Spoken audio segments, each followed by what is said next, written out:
A man who dares to waste 1 hour of time has not discovered the value of life. Ignorance more frequently begets confidence than does knowledge. Animals, whom we have made our slaves, we do not like to consider our equal. Man tends to increase at a greater rate than his means of subsistence. The love for all living creatures is the most noble attribute of man. My mind seems to have become a kind of machine for grinding general laws out of large collections of facts. I have tried lately to read Shakespeare, and found it so intolerably dull that it nauseated me. On the ordinary view of each species having been independently created, we gain no scientific explanation. A scientific man ought to have no wishes, no affections, a mere heart of stone. I am not apt to follow blindly the lead of other men. The mystery of the beginning of all things is insoluble by us, and I for one must be content to remain an agnostic. Intelligence is based on how efficient a species became at doing the things they need to survive. Blushing is the most peculiar and most human of all expressions. I love fools' experiments. I am always making them. The highest possible stage in moral culture is when we recognize that we ought to control our thoughts. This preservation of favorable variations and the rejection of injurious variations, I call natural selection or the survival of the fittest. One general law, leading to the advancement of all organic beings, namely, multiply, vary, let the strongest live and weakest die.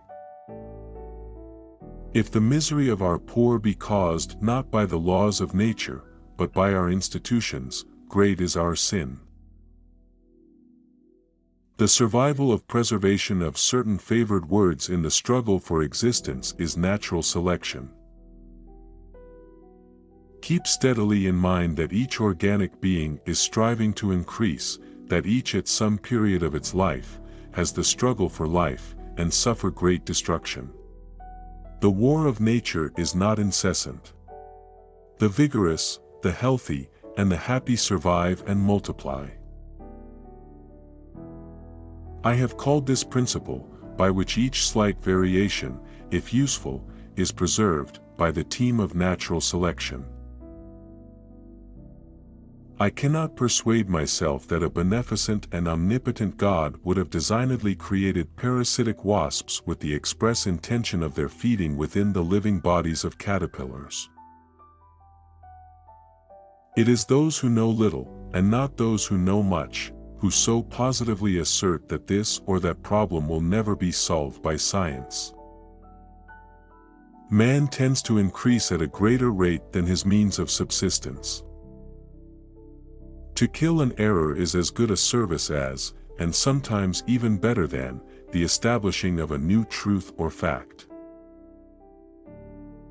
A moral being is one who is capable of reflecting on his past actions and their motives, of approving of some and disapproving of others. It is not the strongest of the species that survives, nor the most intelligent that survives. It is the one that is the most adaptable to change. There is grandeur in this view of life, with its several powers, having been originally breathed by the Creator into a few forms or into one. Besides love and sympathy, animals exhibit other qualities connected with the social instincts which in us would be called moral. Great is the power of steady misrepresentation. I see no good reasons why the views given in this volume should shock the religious views of anyone. Man selects only for his own good, nature only for that of the being which she tends. We stopped looking for monsters under our bed when we realized that they were inside us. What a book a devil's chaplain might write on the clumsy, wasteful, blundering, low, and horribly cruel work of nature. We can allow satellites, planets, suns, universe, nay whole systems of universe, to be governed by laws, but the smallest insect, we wish to be created at once by special act.